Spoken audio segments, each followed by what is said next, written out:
එහෙනම් එතකොට අද කතා කරන්න තියෙන්නේ රෙඩොක්ස් ප්‍රතික්‍රියා කියන කෑල්ල. හරි? දැන් සමහරව අහලා තියෙනවනේ වචනේ ලාවට. සමහරව අහලව නැහැනේ. හරි. එතකොට බලමු රෙඩොක්ස් ප්‍රතික්‍රියා කියන්නේ මොනවද කියලා මෙතෙන් එහෙනම් පටන් ගමු කරන්න. එතකොට මම මේක මුලින්ම මේ වගේ සරල ප්‍රතික්‍රියාවකින් පටන් ගන්නවා.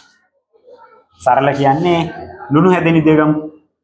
සෝඩියම් ක්ලෝරින් එක ප්‍රතික්‍රියා කරලා සෝඩියම් ක්ලෝරයිඩ් හදනවා.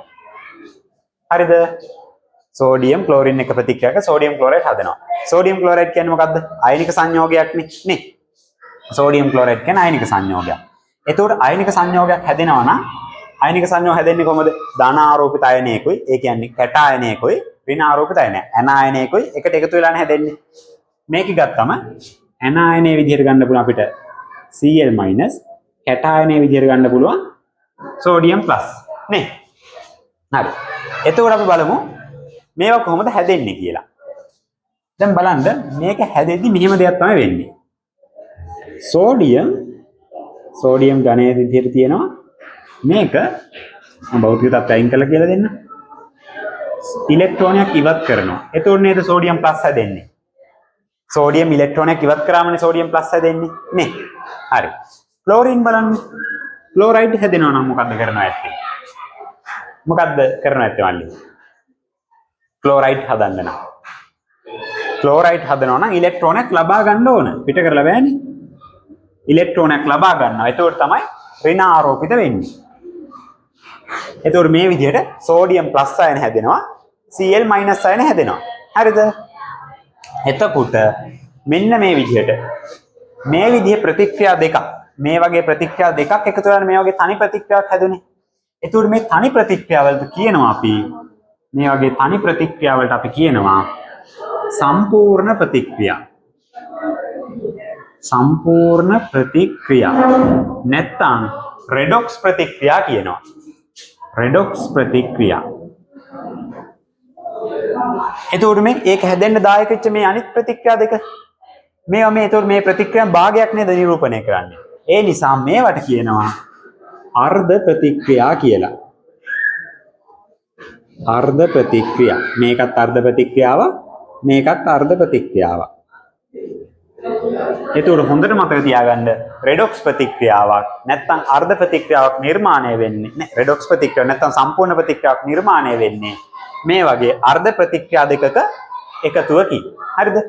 එතකොට රෙඩොක්ස් ප්‍රතික්‍රියා නිර්මාණය වෙන්නේ අර්ධ ප්‍රතික්‍රියා දෙකක එකතුවකින්. නැත්නම් සම්පූර්ණ ප්‍රතික්‍රියාවක් නිර්මාණය වෙන්නේ අර්ධ ප්‍රතික්‍රියා දෙකක එකතුවකින්. හරි. දැන් බලන්න. දැන් මේකේ මෙයා ඉලෙක්ට්‍රෝනයක් පිට කරලා තියෙනවා. හරිද? මෙයා ඉලෙක්ට්‍රෝනයක් ලබාගෙන තියෙනවා නේ. මෙයා ඉලෙක්ට්‍රෝන ලබා ගන්න නැත්te කවුරු ඉලෙක්ට්‍රෝනයක් පිට කරපු නිසානේ. මෙයා ඉලෙක්ට්‍රෝනයක් පිට කරපු නිසා මෙයා ඉලෙක්ට්‍රෝනයක් ලබාගෙන තියෙනවා නේ. හරි. එතකොට දැන් මෙහෙම දෙයක් තියෙනවා. අපි මේ පාඩම ඉගෙන ගද්දි අපිට ඉගෙන ගන්න තියෙනවා මේ අර්ධ ප්‍රතික්‍රියාවලදී ඔක්සිකරණ අර්ධ ප්‍රතික්‍රියා තුලිත කිරීම, ඔක්සිහරණ අර්ධ ප්‍රතික්‍රියා තුලිත කිරීම කියලා ප්‍රධාන ආකාර දෙකක් තියෙනවා. හරිද? එතකොට ඔක්සිකරණයක් කියන්නේ මොකද්ද? දන්නවද? ඔක්සිකරණයක් කියලා කියන්නේ මේකට එක එක අර්ථ දැක්වීම් තියෙනවා. එක සරල අර්ථ දැක්වීමක් තමයි ඔක්සිකරණ අංකයේ සිදුවන වැඩිවීමක් තමයි ඔක්සිකරණ ප්‍රතික්‍රියාවක් කියලා කියන්නේ. බලන්න. දැන් මේකේ නිදහස් මූලද්‍රව්‍යයක් විදිහට සෝඩියම් ඉන්නේ. නිදහස් මූලද්‍රව්‍යයක් නම් ඔක්සිකරණ අංක කීයයිද? කීයද මල්ලි? නිදහස් මූලද්‍රව්‍යයක් නම් එදා කියලා දුන්නානේ. නිදහස් මූලද්‍රව්‍යයක් නම් ඔක්සිකරණ අංකේ 0යි. දැන් ඔක්සිකරණ අංක කීයද මෙයාගේ? සෝඩියම් ප්ලස් වුණාට පස්සේ ධන 1යි නේද ඔක්සිකරණ අංකේ මේ ධන ආරෝපණයනේ තියෙන්නේ. ඒ නිසා මෙයාගේ ධන 1යි. එතකොට මේක බලමු ක්ලෝරින්. ක්ලෝරින් මේ නිදහස් අවස්ථාවේ ඉන්නේ. නිදහස් නිසා 0යි ඔක්සිකරණ අංකේ. මෙයාගේ මේ ඔක්සිජන් කීයද? ඍණ 1ක් වෙනවා. දැන් බලන්න මෙයාගේ මොකද වෙලා තියෙන්නේ? ඔක්සිකරණ අංකේ වැඩි වෙලාද අඩු වෙලාද? ඔක්සිකරණ මොකද වෙලා තියෙන්නේ? ඔක්සිකරණ අංකේ වැඩි වෙලා. මෙයාගේ ඔක්සිකරණ අංකේ ඔන්න ඔතනින් එක අර්ථ දැක්වීමක් කියන්න පුළුවන්. ඔක්සිකරණ අංකයේ සිදුවන වැඩිවීමක් කියන්නේ ඔක්සිකරණයක්. මොකද්ද? ඔක්සිකරණ අංකයේ වැඩිවීමක් කියන්නේ ඔක්සිකරණයක්. ඊට පස්සේ මේකේ එහෙනම් මේකේ අනිත් පැත්තනේ ඔක්සිකරණ අංකයේ අඩුවීමක් නෙවෙයි වෙලා තියෙන්නේ. එහෙනම් ඔක්සිකරණ අංකයේ අඩුවීමක් කියන්නේ මොකද්ද? ඔක්සිහරණයක්. එතකොට මේක තමයි ඔක්සිකරණ අර්ධ ප්‍රතික්‍රියාව. ඔක්සිකරණය. මේක ඔක්සිහරණය. හරි?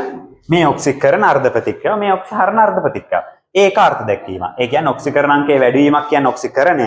ඔක්සිකරණ අංකයේ අඩු වීමක් කියන්නේ ඔක්සිහරණය. ඒ පළවෙනි අර්ථ දැක්වීම. තවත් අර්ථ දැක්වීමක් තියෙනවා. ඉලෙක්ට්‍රෝන පිට කිරීමක් ඔක්සිකරණයක්ද, ඉලෙක්ට්‍රෝන ලබා ගැනීම ඔක්සිහරණයක්ද වෙනවා කියලා. බලන්න ඒකත් මේ උදාහරණයෙන්ම තියෙනවා. ඉලෙක්ට්‍රෝන මොනා කරලාද මේ? ඉලෙක්ට්‍රෝන පිට කරා කියන්නේ ඔක්සිකරණය. මේ ඉලෙක්ට්‍රෝන මෙයා මේ ලබාගෙන. ඒ කියන්නේ ඔක්සිහරණයක්. ඉලෙක්ට්‍රෝන පිට කිරීමක් කියන්නේ ඔක්සිකරණයක්.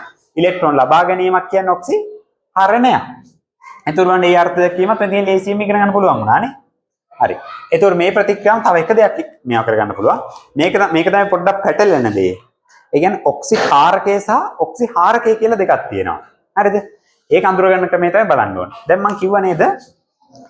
මෙයා ඉලෙක්ට්‍රෝන පිට කරපු නිසා තමයි මෙයා ඉලෙක්ට්‍රෝන ලබා ගත්තේ කියලා. නැත්තම් මෙහෙම හිතුවොත් අපි මොකක් හරි කඩෙන් බඩුවක් ගන්නවා. අපි සල්ලි දුන්නොත් මේ මිනිස්සු අපිට කඩේ බඩු දෙන්නේ නේද? නිකන් හිතන්නේ මේ සල්ලි කියලා. මෙයා සල්ලි දුන්නොත් නේ මෙයා අපිට ඒ බඩුව දෙන්නේ අපිට අදාළ බඩුව නේද? දැන් බලන්න මෙයා ඉලෙක්ට්‍රෝනක් දීපු නිසා මෙයා ඒ ඉලෙක්ට්‍රෝන අරගෙන ක්ලෝරයිඩ් මයිනස් වුණා. ඒ නිසානේ මේ ප්‍රතික්‍රියාව සම්පූර්ණ වුනේ. මේ ඔක්සිකරණ ප්‍රතික්‍රියාව ඔක්සිහරණ ප්‍රතික්‍රියාව එකට එකතු වෙලානේ මේ ප්‍රතික්‍රියාව හැදලා තියෙන්නේ. ඒක හැදුනේ කොහොමද? මෙයා ඉලෙක්ට්‍රෝන පිට කරා. ඒ පිට කරපු ඉලෙක්ට්‍රෝන මෙයා ගත්තා. ඒ නිසා තමයි මේ ප්‍රතික්‍රියාව සිද්ධ වුනේ. එතකොට බලන්න දැන් මම කිව්වා නේද? මෙයා ඉලෙක්ට්‍රෝනයක් පිට කරපු නිසා තමයි මෙයා ඉලෙක්ට්‍රෝනයක් ලබා ගත්තේ කියලා. ඒක ඉලෙක්ට්‍රෝනයක් ලබා ගන්නවා කියන්නේ මොකද්ද? ඔක්සිහරණයන්නේ. ඒ කියන්නේ මෙයා නිසා නේද මෙයා ඔක්සිහරණය වුනේ. මෙයා නිසා නේද මෙයා ඔක්සිහරණය වුනේ. ඒ නිසා මෙයාට කියනවා අපි ඔක්සිහාරකය කියලා. මොකද්ද? ඔක්සිහාරකය. ඔක්සිහාරකය කියන්නේ හේතුව තමයි මෙයා කරන්නේ මොකද්ද? තමන් ඔක්සිකරණය වෙනවා, අනිත් අය ඔක්සිහරණය කරනවා. තේරුණාද? ඒ කියන්නේ මෙයා ඉලෙක්ට්‍රෝන පිට කරපු නිසානේ මෙයා ඉලෙක්ට්‍රෝනය ලබාගෙන ඔක්සිහරණය වුනේ. ඒ කියන්නේ මෙයා නේද ඒකට හොඳටම බලපෑමක් ඇති කරේ. ඒ නිසා මෙයා ඔක්සිහාරකය කියනවා. මෙයා අනිත් අය ඔක්සිහරණයට දායක වෙච්ච නිසා මෙයා ඔක්සිහාරකය කියනවා. එතකොට මේ ඒකෙම අනිත් පැත්ත හිටියොත් මෙයා ඉලෙක්ට්‍රෝනයක් ලබා ගත්තේ මෙයා ඉලෙක්ට්‍රෝන පිට කරපු නිසා නේද? මෙයා ඉලෙක්ට්‍රෝනයක් ලබා ගත්තා. මෙයා ඉලෙක්ට්‍රෝන පිට කරපු නිසා. ඒ නිසා මෙයාට කියන මොකද මේ? මෙයා ඉලෙක්ට්‍රෝන ලබාගෙන ඔක්සිහරණය වෙන්නේ. එයා ඉලෙක්ට්‍රෝන ලබා ගත්ත නිසා මෙයා ඔක්සිකරණයක් වුණා. ඒ නිසා මෙයාට කියනවා ඔක්සිකාරකය කියලා. හරි? මේ නම මෙතන ඔක්සිකරණයක් කියලා මෙයා ඔක්සිකාරකය වෙන්නේ නැහැ. ඔය ගොඩක් කට්ටිය පටල ගන්නවා. හරි? මේ ඔක්සිකරණය වෙන කෙනා ඔක්සිහාරකය කියලා කියන්නේ. ඔක්සිකාරකය නෙවෙයි ඔක්සිහාරකය කියලා කියන්නේ. එතකොට ඔක්සිහරණය වෙන කෙනාට කියන්නේ ඔක්සිකාරකය කියලා. එතකොට ඒකට හේතුව තමයි මොකද්ද?